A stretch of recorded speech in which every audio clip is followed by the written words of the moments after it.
Welcome to the Unscripted Tales show, where we take strides into different journeys that impact, torment, and excite our souls.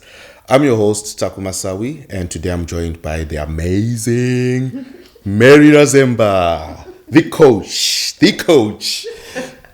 Mary, welcome to the show, and this is our first episode. So thank you very, very much for welcoming us into your amazing and beautiful home. Thank you. And we are super excited to be here. So we're not going to waste your time. We're going to just dive straight into it. So, can you just briefly tell us a bit about the coach? Because Mary, we know a lot about Mary, but we want to know a bit more about the coach. Right. So, I'm Mary. I call myself the coach because after 20 years almost of being here, I feel like I've gone through a lot of things. Yeah. And I feel like, not just I feel like, I know that I can help and impact other people on their journeys through my experiences so that they don't have to go through the things that I went through. That's who I am. That's Mary. That's the coach. I think I need to call myself the coach as well because I've been through the most. However, today's... There can only be one. Definitely. And today it's all about the coach, Mary Razemba. So, I've noticed walking into your house, I saw a lovely picture with you and your beautiful daughter, but there was another half that's missing. So I assumed it's just the two of you. Right.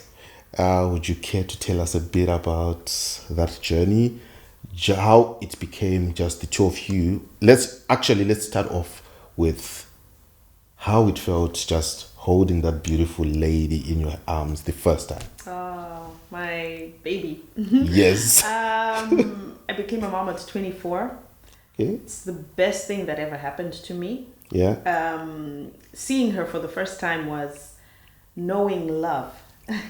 You don't know love until you've held your baby for the first time ever. And I thought I was in love. You don't know it. But it's also such a huge responsibility because when you love somebody so much, you don't want to see them suffer. You don't want to see them go through a lot of trouble. Yeah. So it calls you to step up in a lot of ways and be a better person so that you can provide them with a better life.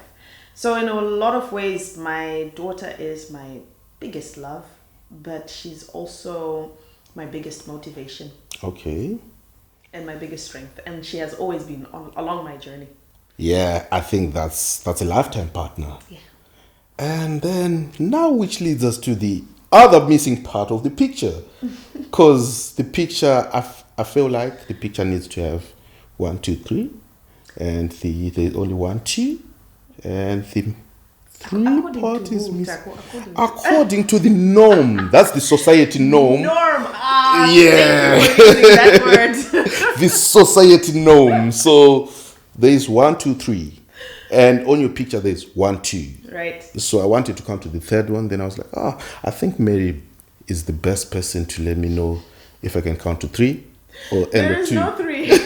There is no 3. So it's just I am a single parent. We are a 2-person family. Okay.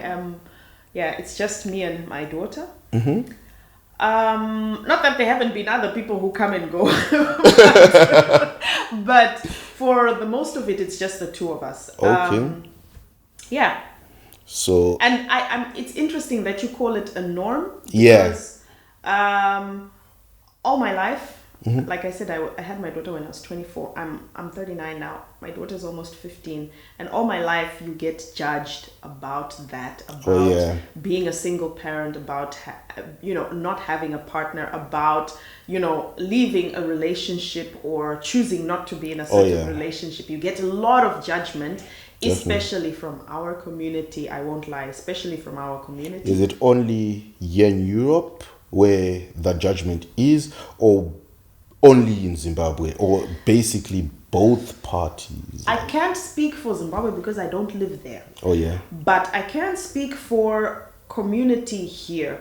And you'll find that there is a lot of judgment, especially from our Zimbabwean community. There's a lot of judgment. There's a lot of misunderstanding. But, nobody ever goes into a relationship thinking, or has a child thinking, you know what?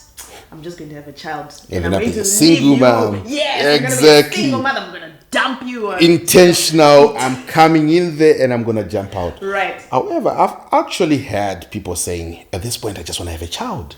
Yeah, but then not at 24. I get that. if I was almost at my age and no children, of course, because the finances are in check, everything is in order. It's just a child that I want. But not when you're 24, not when you come from that age, when you're that young. Most of the time, it's not intentional.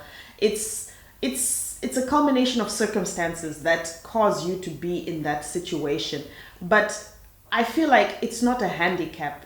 And if I can point out, I have a lot of friends who are also single parents. If I can point out to you, 90% of the time, it takes a lot of courage. And it takes a lot of courage to decide for yourself that I'm going to do it by myself. Oh, yeah. I'm going to choose myself and choose my happiness outside of this context. It takes a lot of courage. Oh, yeah. And which leads me to because now you brought out an interesting point, that it takes out a lot of courage. At what point did you decide, did you feel like, okay, this is the time to actually check out of this relationship? Like, what motivated or gave you that strength to say, you know what, now is the time for me to actually check out of this relationship? Right. It's the same. It's a recurring theme in my life. At some point, you ask yourself, is this what I want for my life? Taku, is this what I want for my life? Like, you will sit down at some point and you will see. For me, at that point, I was in a relationship with a pathological liar and a cheater. And I was telling you, I was making you laugh just before. I was taken care of. I won't even lie. I was taken care of. I was provided But then, for. like what you're saying, you were taken care of. Someone would then ask you, then why live? That's what I'm saying. I was taken care of. There was no shortage of money. There was no shortage of finances. But I didn't have a life partner. Although I was being taken care of financially and what you would like to call it, I was alone. I didn't have a partner. You couldn't really have a conversation. So, he was not there. In other words, you're saying being with someone, a partner you call, a partner, someone who's going to be there for you, someone who's going to give you all his undivided attention, is more or made more sense to you than being with money. Right. It's not undivided attention that I'm asking for, but just the idea of what is a relationship. It's not about the money. It's about two people interacting together, supporting each other emotionally, physically, financially, mentally, and going through life together. But if at some point the financial is there, but the rest is not falling into place, you're still alone, trust me, you'll be very unhappy. And then you have to decide for yourself, is this unhappiness worth it? Is this what I want for my life? Okay. And for me, the answer was no. That's not what I wanted. That's deep. And it's interesting because for a lot of people, they will think, no, as long as I have. Because I'm also trying to play it in my head. And as long as I have the money, right? My sisters are not going to agree with you right there. I know. As long as he's got the money, I'm staying. Girl. I don't care. If he's not there, I'm staying. And here you're saying, nah, it's not about the money. And I need someone. Let me tell you something.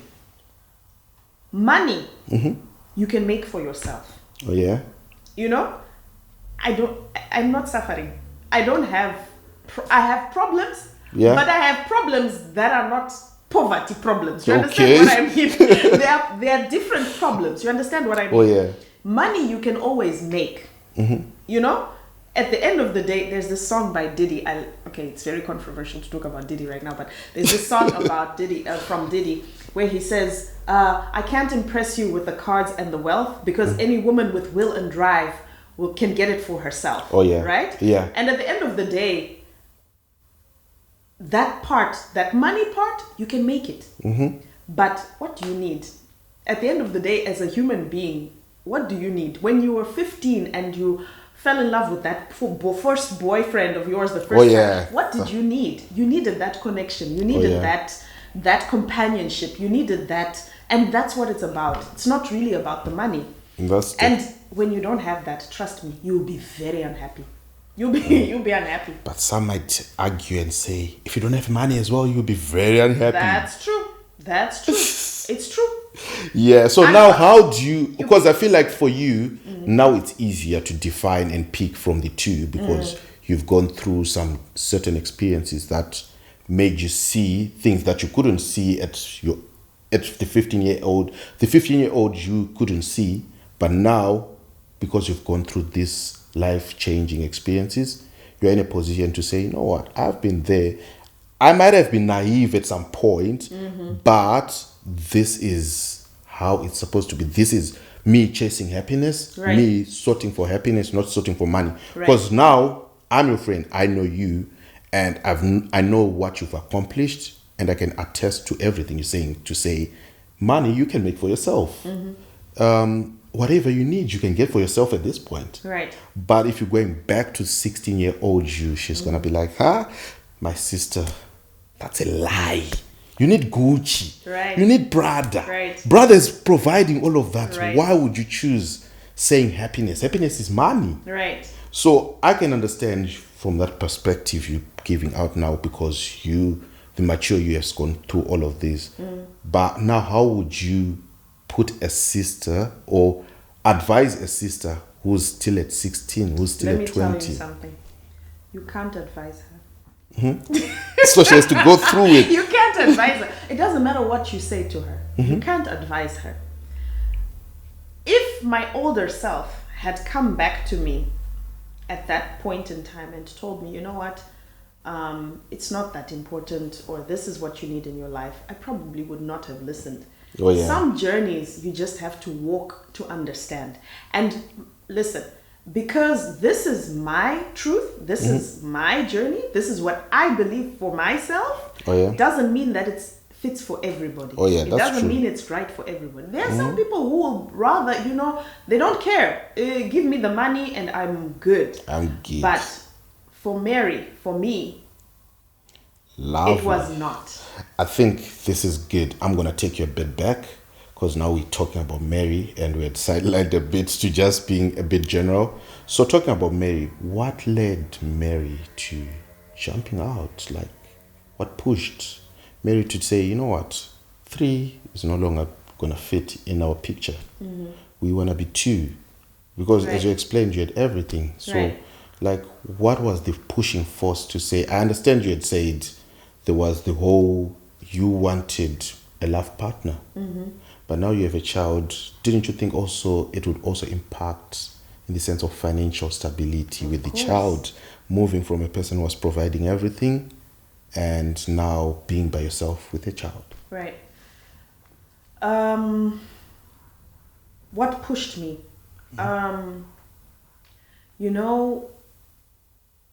When you have somebody who is not present, they are not there, completely not there, as in they will come and they will leave you a wad of cash on the table and say, okay, go and take care of yourself and whatever you need is paid for, but they're not there. Or you have a baby who is young and they're crying and they don't know their father because their father is not there. Right? You are kind of navigating, you're already alone. You just have the financial support, but you're already alone. Unfortunately, I thought that not being with somebody did not mean that you have to punish your child financially and not support them financially. Which is not actually normal, but that's not on me. That's somebody else's decision. That's his decision. So it was never really the expectation that everything would fall away. I thought this person would support their child. But when it came to push came to shove, and he was like, listen, either you stay and jump when I say jump, or You go. You go and you get nothing. I don't know, maybe I'm stubborn. Because at that point I was like, you know what? You don't know me. Exactly. You don't know me. So I guess in this case, we're confirming that the stubbornness paid off at the end of the day. Right. I won't lie to you. Listen, I won't lie to you. They say before you get old and wise, you have to be young and naive. And I was naive. Oh, yeah. Oh, I was naive. I was unemployed. I didn't have a degree to my name. I was 24. I had nothing. And you're in Europe. Nothing. And You're not at Europe, home. I'm not at home. I don't Exactly. have a support system. I have nothing. Absolutely. How did you nothing. cope though without a support system? Because one would either resort to alcohol, one would resort to other things that I can't even mention. Right. So how did you get by and cope? Because now Europe, for me, it's hard. I'm a man, and I always feel like us men, we have it a bit easier than women. So now I'm trying to imagine you, a woman, no support system. You're in Europe, far from home. You don't have that system we always have at home. Right. Like, how did you navigate and get by to even still exist today without finishing the whole bottle before we finish the show? You know what? Like I said, the day that my child was born, that was my biggest strength. And in a way, she saved my life over and over again. Because that idea of I can't do this to my child, or I can't leave my child alone. I am alone. I can't leave her twice alone. Oh yeah, you definitely. Understand what I mean? That pushed me a lot. But other than that, I think the advantage that we have in Europe is we get to choose our family. Oh yeah. As in, you have friends, but these friends become family. Oh yeah, true. And these people have seen me through. I had a lot of friends. I had made a lot of connections with people who were always there for me when I needed something. Might not have been financial, but even just the fact of a shoulder to cry on, somebody that's to talk huge. to. It meant a lot. That's really huge in Europe. It keeps you sane. It keeps you afloat. And the rest sometimes is just patience and time and growing, you know? That's true. Yeah. It eventually works itself out sometimes. One thing that I always think about, because there are a lot of people who are like, oh no, I don't associate with other people. I don't associate with Zimbabweans or whatever. I always think to myself, you don't until there is a point where you have no one else. Because trust me, nobody understands me like the way another Zimbabwean will understand. Exactly. Right? Yeah. Nobody will be able to give me that emotional support in a time of need, like somebody who's also a Zimbabwean. Oh yeah. You know, for example, Kuti, if you lose a loved one, Kuti, sometimes you have to go and how we cry and how we process that whole mourning death, process it's just uniquely within our culture. Somebody else will not understand it. In other places, they just move on but us, we will understand. And I will remember to keep on checking on you, because I know, Kuti, okay, you know what? Yeah, Taku lost this person or that person, or this is going on. This is what is going through. It's almost like a similar, exactly. It's connection. Yeah, that's so true. And now you just made me remember something that was stuck in my head. You once mentioned when we were having a conversation, as usual, Taku coming to you with his drama, and you mentioned something along the lines of, a lady needs to protect his womb. You need to protect your womb. And I would be very, very ecstatic if you could elaborate more on that, because I feel like a lot of girls or a lot of ladies would benefit more on that alone, just protecting your womb. I think we were talking about relationships and the aspect of being a single parent, and I will be honest, those who are close to me know.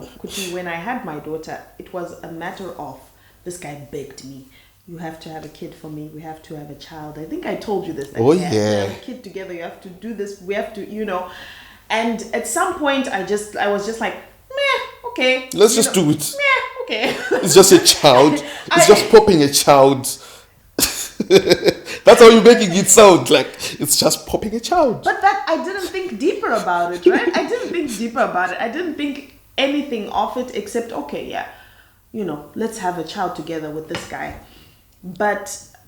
And I was vulnerable because this is my flesh and blood. This is my life. This is somebody who I'm going to be attached to for the rest of my life. Oh, yeah. You understand? And once you make that connection, once you see that connection, then you will have to be very picky about who you're having this child with. You understand? It then becomes not a conversation of, yeah, I need papers today. Oh, yeah. So let me have a child with somebody. Exactly. Or I need the money today. So let me have a child with this person. It becomes an issue of, who am I going to bind my life with until the day I die? Yeah, that's a very interesting point. Who am I going to be bound Because it also leads back to what you said. Because the thing is, Yeah. if you don't think about it properly, Yeah. you bind yourself to saga. Exactly. Which is what happened to me. You bind yourself to That's where I was about to go to say. It comes back to what you were saying, to say, now you gave this person a beautiful and amazing daughter, and the best way he repaid you was walking out of both of your lives. Right. And this guy was married, he had everything, and I feel like that's where a lot of my sisters, the ladies, lose it. Not judging anyone, but I feel like that's where people lose it, to think, oh, he's got money, so if I get a child, if I give him a child, that money automatically becomes my money. It doesn't translate. That Mercedes-Benz automatically becomes my Mercedes-Benz. And let me tell you, it's an interesting thing that you're bringing up right now. Because I was having a conversation the other day with my cousin, and, we were talking about, the way that we view money, the way that we view finances when we're coming from home. And now, after being here for so long, would you look at it differently? I was in a relationship where somebody, in the beginning of the relationship, they told me about a prenup. I was like, oh my God, what are you talking about? No, yours is mine, mine is yours, blah, blah, blah. Ask me that question again today. Because you actually mentioned it before, so I'm even afraid to ask you, because I told you it's also not a norm to hear a woman saying, if I'm to get married now, I would want a prenup from a man. Right. Because I'm used to hearing prenups from us men. From men. Not from you ladies. And it brings back that point, that whole conversation we had. And you're like, Taku, if I'm to get married now, I would want a prenup. Yes. I was like, huh? Of course. She would want a prenup. What for? Because usually it's us who want a prenup. We feel like we stand more to lose. But I feel like now it would be even a good opportunity for you to elaborate why you would also ask for a prenup. I would ask for a prenup. Taku, I've been here 20 years. Blood, sweat, and tears. Blood, sweat, and tears is what it has cost me to be here. I take care of myself. I've gone through the process and the papers and everything, and I'm here, right? Yeah. I'm 40. Next year I'm going to be 40. And for somebody to just walk in and walk out just like that. And then we get 50-50. It doesn't work. It doesn't work. Which part? So now, work. are we trying to say women need to actually look more and think deeper about actually asking for prenups themselves? And let me, a misconception that people have about prenups is that it's only to protect the person who has got money, right? Yeah. It's not. It's also to protect even the person who does not have money. Because I can say, yeah, sure, let's do a prenup, and I'm protecting my side, but it's your responsibility to protect your side as well. Oh, yeah? So if you say, okay, Taku, I say to you, Taku, move in, we're going to live together. Even you should ask yourself, okay, what if this doesn't work? What's in it for me? What's the long term? What's the short term? What am I leaving out of my life to go and pursue this dream of togetherness? And if it doesn't work, what is mine? What do I walk away with? Oh, yeah. Because it's also time and effort that you also... Exactly. And this is how I used to think about it before. I used to think, prenup is for those who have got the money. It's to protect their money. But understand that your time and your youth are valuable. Exactly. And those need also to be compensated in some way. Okay? You're not just going... Even if I don't have anything, Taku, and I move in with somebody, I'm not just going to go in and say, okay, at the end of the day, it's your money. No. I'm leaving my friends. I'm leaving my city. I'm leaving my furniture. I'm giving up my furniture. I'm giving up everything. Let's put it on paper. That's a fair point. You love me until you don't love me. That's a fair point. Let's put it on paper. This is getting really interesting. So let's just take a quick break. I need to digest all this information, and then we can come back shortly.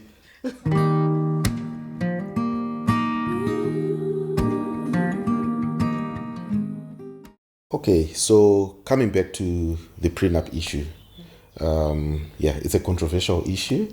However, for the sake of moving forward, otherwise we'll argue the whole day about prenup, who should give a prenup, who should receive a prenup, what should be done in a prenup. So for the sake of moving forward, so that we move in the same alley, what do you think is best? According to you. Then I'll try to support you as well. But according to you, what do you think is the best moving forward? I understand also from your own point of perspective that ladies also need to have a prenup. Yeah. And some of my brothers might disagree on that point. But yeah, just to move forward. You know, your youth is valuable. Mm-hmm. Your youth and your time are very valuable. Okay. And that value, you need to be able to equate it somehow. Yeah. Sometimes it's monetary, sometimes it's not monetary. But it's important to think about things like the time that you lose, you will never get back. Oh, yeah. And true. What is that time worth for you? Mm-hmm. At the same time, I think like sometimes as Africans, we are very emotional. We work on emotion, based on emotion. We're in love, and that emotion of love is sweeping us away. We don't think about tomorrow. We don't think about... I think you're now hitting some nerves right there. But it's true. We don't think about tomorrow. We won't think about next year. We don't think about in 5 years. We don't even think about what if it ends, what happens down the road. And I think sometimes it's good to pull yourself back, and integrate some of the things that you learn here. Europeans are very sober when it comes to relationship and making decisions about relationships. So I think we need to take that from them and, integrate it into our lives. There are some things that definitely require emotion, but there's a lot of things that emotion alone is not enough. And that's why sometimes you need to sit down and think about it. Put it on paper. Put it on a prenup. What happens if it goes south? What do I get? What do I do with my life? How am I going to sustain myself? How am I going to move forward? What am I going to give up? What do I have to give up? What have I given up if this relationship lasts 5 years, or 10 years or 15 years? Definitely. So, at the end of the day, let's grow. We came here. We integrated. Let's grow. Let's become better. Sure. Some of us are already old, so I'm trying to imagine if you're saying we need to grow, how far do we need to go? Because I'm guilty as charged as well when it comes to being emotional. But that's a story for another day, another episode. But I think you've really hit the spots where we need to be very alert and cautious about. And I would really, really love to thank you for the amazing time. I've learned And I think I've taken a lot of valuable lessons, also from a lady's point of perspective. So, yeah, thank you so much, You're Mary. welcome. And maybe just a last word or last question. How would you want to be remembered by the time you depart? Oh, that's a good one. How do I want to be remembered? Yeah. I want to be remembered as one of those old diasporians who made it easier for those who came after. Anybody who migrated after 2006, Yeah. I want them to say, oh, it was easier. Mary said this, Mary did that, Mary gave me this tip, and my journey was a little bit easier because she shared what she went through. Oh, That's yeah, what I want that's to be true. remembered for. That's powerful. That's really, really powerful. And it's such an honor. It's been an honor to be in your lovely house. We are well fed. We've been, it was a good company and insightful. So thank you so much, Mary. And we're really proud of what you've achieved, the journey you've walked, and the silent wars that you've conquered. So thank you so much once again, and thank you to King Zoro Media. They are the ones behind the visuals. Thank you to Fancy Feelings Lifestyle. Thank you to Vocal Whispers for sponsoring this episode. See you in the next episode, and we out.